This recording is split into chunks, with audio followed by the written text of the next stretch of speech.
Hello friends, Techman Pat here. What I got here for you today is the Mercury M2 wireless gaming mouse from Gravastar.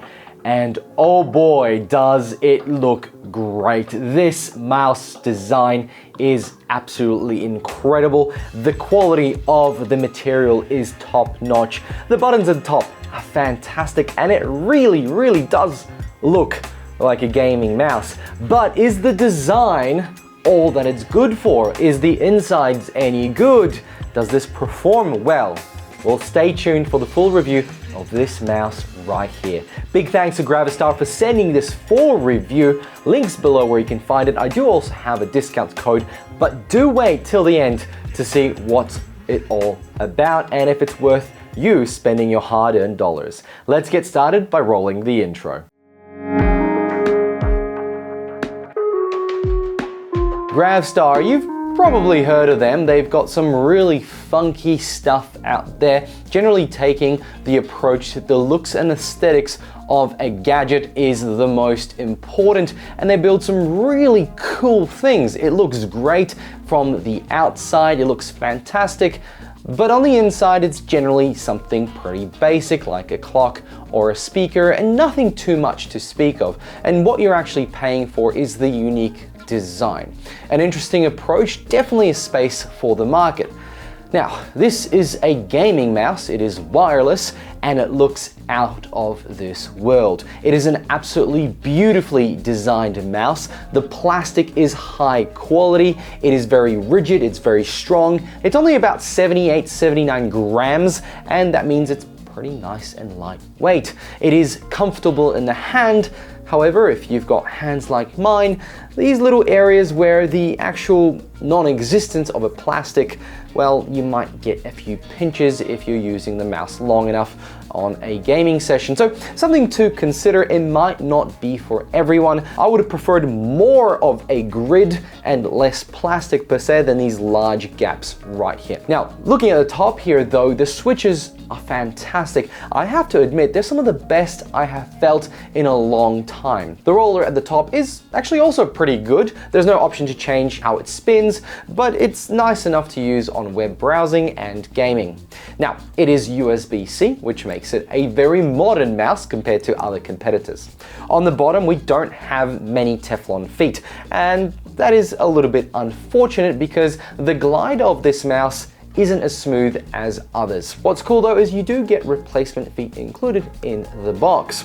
On the bottom, we have two things that are of interest. First of all, the sensor here is a PAW3395DM. It does go up to 26,000 DPI, though I still don't really come across people often using numbers that high. I'm running it at 1200. In addition to that spec, it has a 1000 megahertz polling rate. It can do 2.4 gigahertz and Bluetooth, which makes this an all-arounder mice for both your laptop, if you're just using it for maybe non-gaming or gaming functionality via Bluetooth, but also if you're using it as a wireless mouse for your main computer. The versatility and battery life of this mouse makes it a great travel mouse in that regard. It's light, it has about 70 hours of battery life. I've only charged it once in the 3 weeks that I've had it. It looks great, it feels fantastic, it feels premium, but there are issues with the implementation of the wireless connection. When I plug this mouse into the USB-C port and into the computer, the performance is flawless, to the point where I actually really enjoyed using the mouse. It was very accurate and gaming was a breeze, and my hand didn't actually get sore in regards to the wrist or any of the other muscles around. Very ergonomic, big props to Gravastar on that. However, once I unplugged the USB-C and used it as the wireless mouse that it is and intended to be, that's when the problem started. I generally got a couple of hours of fair use and then I would get stutters all the time. No matter which USB port I used for the wireless receiver, the issue persisted. From what I've noticed, it is literally a delay between the signal being received from the sensor here into the computer and then suddenly picking it up where the mouse is. And it stutters like crazy to the point where it can get so stuttery that it ends up stopping the pointer on the screen and you can move this mouse indefinitely until the connection resets. My computer is only just behind me and the mouse pad is here. It is also not blocked by anything and there's nothing else around here that anybody else with a computer might have. For example, Wi-Fi in the room or wireless headphones. So interference should be something that a company like Gravstar considers when they build a wireless mouse. Now, in the end, I did actually spend an hour or so trying to figure out what the issue was with the wireless performance. So what I had to do is literally get the adapter that's provided, get a USB-C cable, and get that right next to each other on my desk, which means that this doesn't have a very good range. Now, speaking of software, it's not bad. It's a little bit overzealous in its design and UI, but it has all the options you expect, DPI, and actually some other settings like performance mode, which I turned on and off to see if it's anything to do with the wireless issues that I'm having, but nothing happened. There's also a mode that extends the actual distance of the wireless performance, and then turn that on and off. No difference for me.